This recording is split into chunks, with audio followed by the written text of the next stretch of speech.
Se você sente que não importa o quanto trabalhe, o dinheiro nunca é o suficiente, saiba que isso não é um erro do sistema. Isso é o sistema funcionando exatamente como foi planejado. O sistema financeiro não foi feito para você enriquecer. Ele foi feito para manter você dentro dele, trabalhando, pagando imposto e perdendo dinheiro para a inflação sem nem perceber. Enquanto você rala todos os dias, uma pequena parte da população joga um jogo diferente. Um jogo onde o dinheiro trabalha para eles, onde os bancos não são inimigos, mas aliados, e onde o próprio sistema que esmaga a maioria pode ser usado contra ele mesmo para construir riqueza. E já vou avisando, esse não é um daqueles vídeos que prometem fórmulas mágicas para ficar rico do dia para a noite. O que eu vou te mostrar aqui é como o dinheiro realmente funciona, como as regras do jogo são manipuladas para te manter no mesmo lugar, e como virar a mesa usando o próprio sistema contra ele mesmo. Então vamos lá, como o dinheiro realmente funciona? A primeira coisa que você precisa entender é que o dinheiro não é só um pedaço de papel com um número impresso. Ele é uma ferramenta de controle. O sistema financeiro foi construído para manter você dentro dele, sempre trabalhando, consumindo e pagando imposto, enquanto o seu dinheiro perde valor sem que você perceba. O dinheiro como conhecemos hoje não tem valor real. Ele não está mais atrelado ao ouro desde 1971, quando os Estados Unidos abandonaram o padrão ouro. Isso significa que, a qualquer momento, os governos podem imprimir mais dinheiro do nada. O problema é que toda vez que isso acontece, o valor do dinheiro que já está em circulação cai. É por isso que você sente que seu dinheiro compra cada vez menos, porque quanto mais dinheiro é impresso e jogado na economia, sem que a economia esteja crescendo no mesmo ritmo, menos o dinheiro vai valer. E isso é o que chamamos de inflação, o aumento da base monetária. Agora pense nisso. Quando você trabalha e recebe seu salário, esse dinheiro já vem reduzido pelos impostos. Quando você gasta, ainda paga imposto embutido em tudo que compra. E o que sobra? Bom, perde valor com a inflação. Esse sistema foi projetado para te manter sempre correndo atrás do dinheiro, enquanto ele perde valor com o tempo. Mas você pode usar isso ao seu favor, investindo em ativos financeiros que funcionam como reserva de valor. E essa é a primeira maneira de enriquecer, jogando contra o próprio sistema. Invista em ouro, dólar, Bitcoin ou em ações no exterior. Para entender como isso pode te fazer ganhar dinheiro, ou pelo menos evitar perdas para a inflação, vou te dar dois exemplos.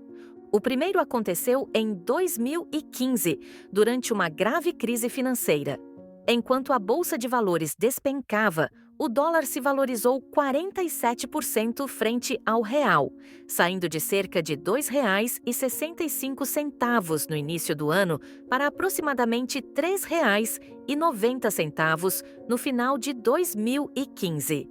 Quem tinha todo o dinheiro guardado em reais perdeu o poder de compra, enquanto quem segurava dólares viu seu patrimônio crescer quase 50% sem fazer nada. E não foi só o dólar. O ouro também subiu 29%, e o Bitcoin, que ainda era novidade na época, dobrou de valor naquele ano, valorizando 100% frente ao real.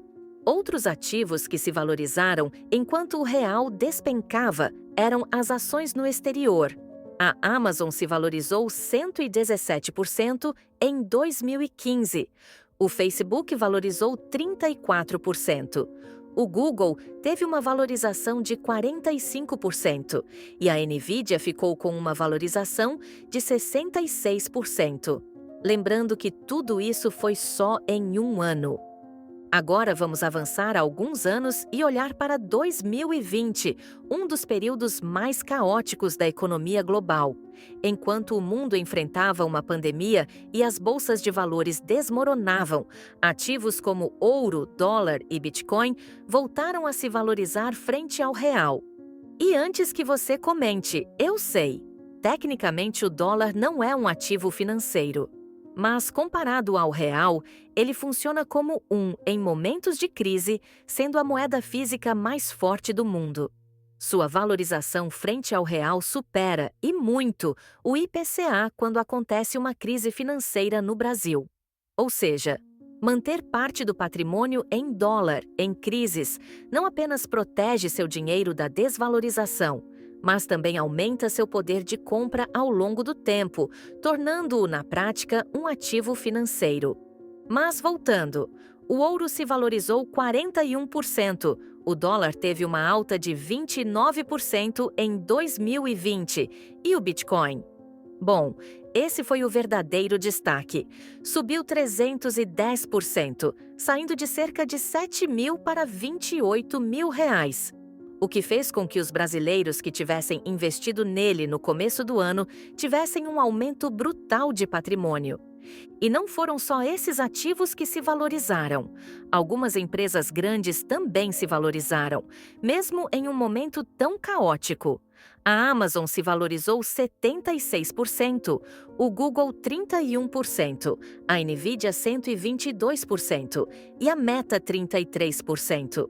Esses exemplos deixam claro que quem entende o jogo do dinheiro não fica segurando reais e torcendo para que as coisas melhorem. O real perde valor todos os anos, e o governo sempre encontra maneiras de imprimir mais dinheiro e fazer com que ele valha menos. Os ricos sabem disso e mantêm parte do seu patrimônio protegido em ativos que crescem enquanto o dinheiro se desvaloriza. Mas não é só o governo que se beneficia desse sistema. Quem realmente lucra com essa perda constante de valor são os bancos. Se tem algo que você precisa entender para sair da corrida dos ratos, é que os bancos não trabalham para você. Eles trabalham para lucrar com você. Sempre que você vê um banco oferecendo um investimento seguro, um crédito acessível ou facilidades financeiras, pode ter certeza de uma coisa: eles já calcularam como lucrar em cima disso. Os bancos são negócios bilionários porque ganham dinheiro de duas formas principais. A primeira é que eles te pagam menos do que você deveria ganhar. E a segunda é que eles te cobram mais do que você deveria pagar. Vou te dar um exemplo simples. Se você coloca 10 mil reais na poupança, o banco te paga 0,5% ao mês. Mas quando alguém pega um empréstimo de 10 mil reais no mesmo banco, ele cobra 5% ao mês. Ou seja, eles estão usando seu dinheiro para emprestar e lucrar 10 vezes mais do que pagam para você. Mas isso não para por aí. Os bancos fazem de tudo para te manter endividado, porque é assim que eles lucram mais. O sistema bancário foi desenhado para que você sempre precise de crédito. Seja um financiamento, um empréstimo pessoal ou um simples parcelamento no cartão. Eles sabem que a maioria das pessoas não consegue pagar a fatura total do cartão todo mês. Então, cobram juros absurdos sobre o saldo devedor. Eles também sabem que as pessoas não entendem como os juros compostos funcionam. Então, jogam com essa ignorância para manter as pessoas presas no sistema. Enquanto a maioria fica refém dos bancos, os ricos fazem exatamente o contrário. Eles não pagam juros, eles ganham juros. Em vez de deixar dinheiro parado na poupança ou depender apenas do salário, eles compram ações dos próprios bancos que cobram juros das pessoas comuns como você. Ou eles emprestam dinheiro para os bancos por meio de investimentos de renda fixa, que pagam bem mais do que a poupança. Assim, os mesmos bancos que enriquecem explorando a maioria acabam trabalhando para aqueles que sabem onde colocar seu dinheiro. Essa é a segunda maneira de enriquecer, usando o sistema contra ele mesmo. Compre ações de bancos lucrativos e receba dividendos, ou empreste dinheiro para os bancos investindo em ativos como CDB, LCI ou LCA. Mas uma coisa importante a ser dita: essa segunda opção só funciona se os juros estiverem altos, como no momento atual. Se os juros estiverem baixos, emprestar dinheiro para os bancos deixa de ser vantajoso, pois o retorno que você recebe cai junto com a taxa de juros. Em momentos assim, os bancos conseguem captar dinheiro a custos menores e passam a pagar menos para quem investe em seus produtos de renda fixa como CDBs, LCIs e LCAs. Por isso, essa estratégia deve ser ajustada conforme o cenário econômico. Quando os juros estão altos, títulos de renda fixa se tornam muito melhores, pois os bancos precisam pagar mais para captar dinheiro. Já quando os juros começam a cair, o cenário muda e os ricos deslocam seu dinheiro para ativos que se valorizam mais rapidamente, como ações e imóveis. Mas tenha em mente que quando os juros estão altos, as ações estão mais baratas. O que significa que, quando os juros baixarem, o seu lucro com ações será maior. Esse é um dos motivos pelos quais comprar ações de bancos lucrativos é uma estratégia ainda mais consistente no longo prazo. Porque, independentemente de os juros estarem altos ou baixos, os bancos sempre encontram maneiras de lucrar. Agora que você já entendeu como os bancos jogam contra você e como lucrar com eles, vamos falar de algo que essa maioria das pessoas teme: o crédito.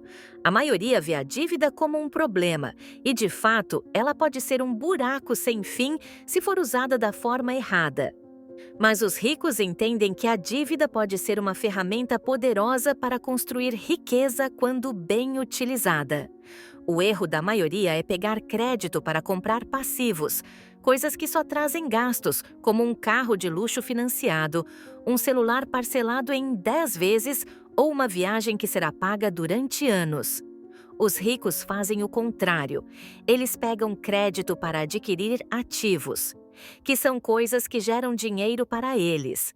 Por exemplo, imagine que você compre um apartamento de 300 maldives, dando uma entrada de US$ 60.000 e financiando os US$ 240.000 restantes em 30 anos com uma taxa de 9,9% ao ano. Se você seguir o financiamento normal, levará 30 anos para quitar a dívida e pagará mais de US$ 670.000 no total, considerando os juros acumulados. Mas, se você for esperto, pode colocar esse imóvel para alugar e usar o dinheiro do aluguel para amortizar o saldo devedor do financiamento. Se o aluguel for de US$ 2.000 por mês, em vez de simplesmente usar esse dinheiro como uma renda extra, você usa para reduzir a dívida diretamente. Esse simples ajuste faz o tempo do financiamento cair de 30 anos para cerca de 8 a 10 anos e reduz drasticamente os juros pagos. Em vez de gastar mais de US$ 670.000 no longo prazo, você pode quitar o imóvel por algo em torno de US$ 400.000 a US$ 450.000, economizando mais de US$ 70.000 em juros. Outra opção é comprar o imóvel na planta e revender o imóvel logo após a valorização, antes mesmo de pagar a maior parte do financiamento. E se quiser expandir ainda mais o seu patrimônio, pode usar a valorização do imóvel para refinanciar e obter um novo empréstimo, comprando outro imóvel e repetindo o processo. Claro, tudo isso depende de muitos outros fatores. Não me entenda mal. Não estou dizendo que é fácil e nem que sempre vai ser lucrativo, mas compare isso com quem fez um financiamento de um carro de US$ 50.000. Ele vai pagar parcelas de US$ 300 em um bem que se desvaloriza rapidamente. Após 5 anos, o carro valerá menos de US$ 30.000 e o dinheiro terá simplesmente evaporado. A mesma lógica se aplica ao crédito para negócios. Se o empreendedor fatura US$ 20.000 por mês, mas tem a chance de dobrar suas vendas comprando mais estoque à vista, pegar o empréstimo pode ser vantajoso. Se ele consegue um financiamento empresarial com juros de 1,5% ao mês, mas esse investimento aumenta seu faturamento em 50%, então a dívida paga a si mesma e ainda sobra lucro. Só que tudo isso depende diretamente dos juros. Se os juros estiverem altos, como no momento atual, a melhor coisa é comprar ações de bancos lucrativos, emprestar dinheiro para o banco, não fazer financiamentos e nem se endividar. Agora, se os juros estiverem baixos, você pode fazer empréstimos de crédito para lucrar com o sistema. E para fazer isso da forma mais eficiente possível, você precisa ter um score de crédito alto. Essa é a terceira forma de enriquecer usando o sistema contra ele mesmo, ter um score de crédito alto. Ter um score de crédito alto não apenas facilita a PVI e aprovação de financiamentos e empréstimos, mas também reduz os juros que você paga. Quanto maior o seu score, melhores são as condições oferecidas pelas instituições financeiras. O que significa que você pode acessar crédito mais barato quando os juros estiverem baixos. E usar isso ao seu favor para investir e lucrar, certo? Agora chegamos na última forma de enriquecer usando o sistema contra ele mesmo, pagar menos impostos. Sim, eu sei. Isso não vai te enriquecer diretamente, mas vai fazer você perder menos dinheiro para o governo. E quanto mais dinheiro sobra com você, mais você pode investir em ativos, seja na sua empresa, em imóveis ou em qualquer outra oportunidade que gere retorno. O que na prática faz você enriquecer. A maioria das pessoas aceita a carga tributária sem questionar, pagando imposto sobre o que ganha, sobre o que gasta e até sobre o que investe. Mas tem algumas coisas que você pode fazer para pagar menos imposto. A primeira delas é ser PJ, em vez de pessoa física. O imposto de renda de pessoa física pode chegar a 27,5%. Isso significa que se você ganha $10.000 por mês, pode perder quase $3.000 só para o governo. No final do ano, mais de $33.000 do seu dinheiro foi para os impostos, que poderiam ser evitados. Já quem trabalha como PJ recebe o mesmo valor através de uma empresa pode pagar entre 6% e 15% de impostos, dependendo do regime tributário. Outra forma de economizar com imposto é investir de maneira inteligente, escolhendo ativos isentos de tributação. Muita gente coloca dinheiro em CDBs e Tesouro Direto sem saber que vai pagar imposto sobre o rendimento desses investimentos. Enquanto isso, quem investe em LCI, eles entendem como o sistema funciona e usam isso ao seu favor. Eles não deixam o dinheiro parado na poupança. Eles compram ações de bancos e emprestam dinheiro para essas mesmas instituições, recebendo juros em vez de pagar. Eles usam o crédito com inteligência, financiando ativos que se valorizam, em vez de gastar com passivos que só desvalorizam. Eles mantêm um score de crédito alto para acessar juros mais baixos. E, por fim, eles pagam menos impostos legalmente, usando o próprio sistema tributário a seu favor. Enquanto a maioria continua presa no ciclo de trabalhar, pagar contas e esperar o fim do mês. Os ricos jogam o jogo do sistema com as regras do sistema, só que viradas ao contrário.